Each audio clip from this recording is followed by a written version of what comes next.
យុទ្ធសាស្ត្រមួយគឺសម្ដៅទៅដល់ការធ្វើពិពិធកម្មសេដ្ឋកិច្ចចំពោះទៅសម្រាប់នៅចក្ខុវិស័យ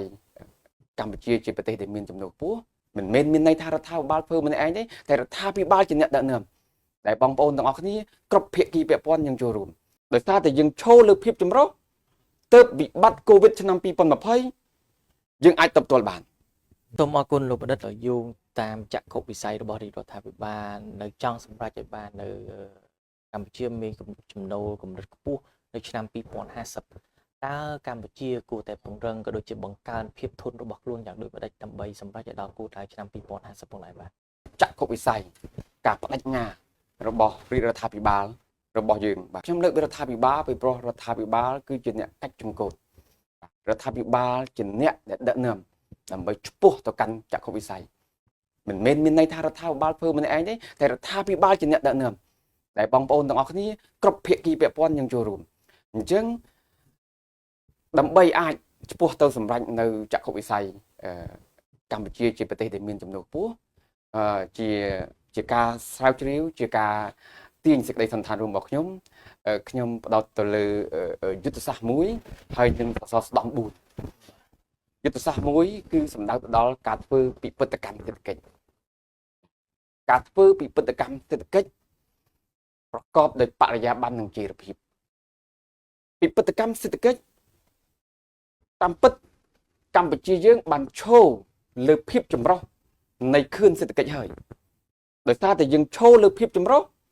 ទើបវិបត្តិកូវីដឆ្នាំ2020យើងអាចទប់ទល់បាន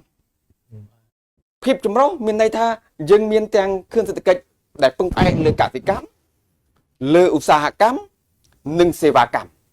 នៅក្នុងសេវាកម្មយើងលេចធ្លោជាងគេគឺទេសចរបាទទេសចរណាប៉ុន្តែ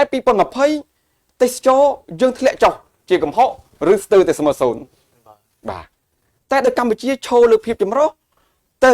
កម្ពុជានៅអាចបញ្ឈរអាចឈរយ៉ាងរឹងមាំអាចទប់ទល់បានពីព្រោះយើងនៅមានវិស័យកសិកម្ម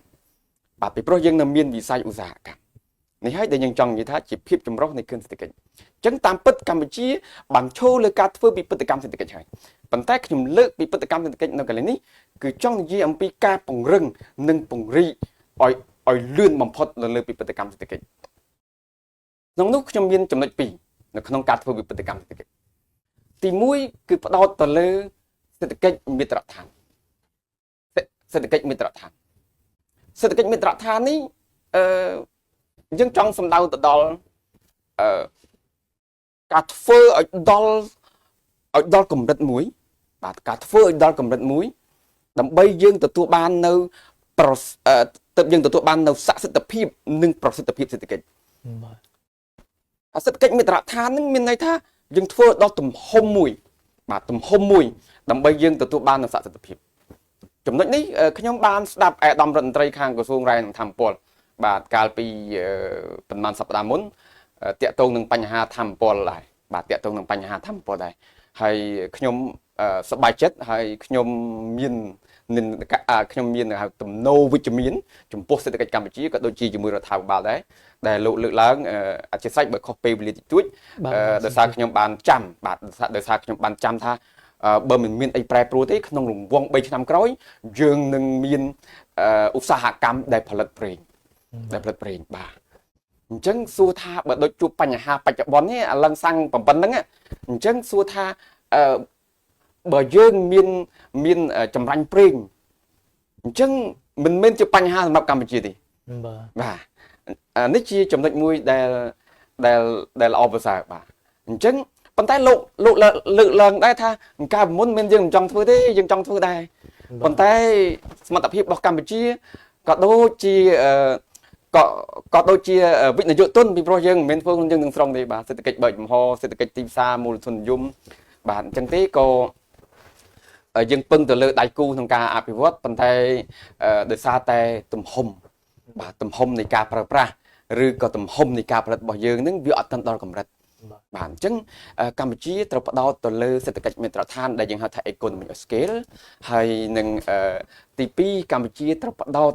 ទៅលើវិសារភាពនៃសេដ្ឋកិច្ចដែលយើងដែលហៅថា economic scope បាទដែលយើងហៅថា economic scope នៅកន្លែងនេះដែលចង់មានន័យថាកម្ពុជា ត្រូវត្រូវត្រូវសម្លឹងមើលទៅលើអនុវិស័យនៃវិស័យដែលមានស្រាប់ បាទ អនុវិស័យនៃវិស័យដែលមានស្រាប់ឧទាហរណ៍ឧស្សាហកម្មយើងមានហើយក៏ប៉ុន្តែកន្លងមកយើងមានឧស្សាហកម្មវិជ្ជាភ័ណ្ឌ បាទ កាត់ដេរនឹងច្រើននៅមុខដូច្នេះកម្ពុជាត្រូវផ្ដោតទៅលើអនុវិស័យផ្សេងទៀតនៃវិស័យឧស្សាហកម្មឧទាហរណ៍វិស័យយានយន្តបាទវិស័យអគ្គិសនីបាទ បាទ វិស័យអេឡិចត្រូនិក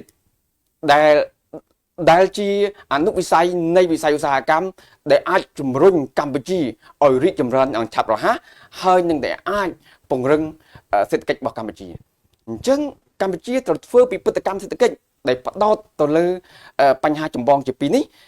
ហើយត្រូវតែប្រកបជាមួយនឹងបរិយាបន្ន បាទ តែបរិយាបន្នកន្លែងនេះចង់សំដៅថាផ្លែផ្កា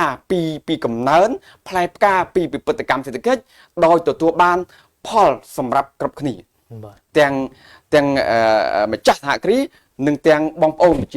ប្រជាពលករបាទទាំងបងប្អូនប្រជាពលករហើយទទួលបានផលពីអត្រាកំណើនពេលខ្លះទៅវាហាក់ដូចជាមិនទាន់បាទហាក់ដូចជាមិនទាន់មានភាពសមមាត្រគ្នានៅកន្លែងនេះដែលវាធ្វើឲ្យមានចំនួនកើតឡើងពាក្យថាចំនួននេះមានន័យថាមិនទាន់យល់ស្របជាមួយគ្នាបាទមិនទាន់យល់ស្របជាមួយគ្នាដោយសារតែគម្លាតបាទដោយសារតែគម្លាតអានេះហើយដែលជាបរិយាបន្ន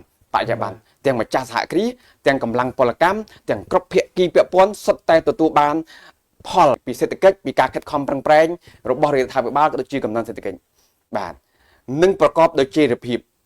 មានន័យថានិរន្តរភាពមានន័យថាការអភិវឌ្ឍយូរអង្វែង បាទ អាចចំណុចនេះហើយដែលនៅពេលដែលយើងវាតម្លៃភាពងាយរងគ្រោះដែលជាសមាសធាតុទី2នៃភាពធន់យើងឃើញថាភាពងាយរងគ្រោះរបស់យើងនឹងកម្រិតទាបមានន័យថាមានភាពល្អប្រសើរបាទមានភាពល្អប្រសើរប៉ះពាល់ខ្លាំងប៉ុន្តែភាពងាយរងគ្រោះរបស់យើងបែរជាល្អប្រសើរដោយសារតែយើងមានចីរភាពបាទចីរភាពសូមអរគុណ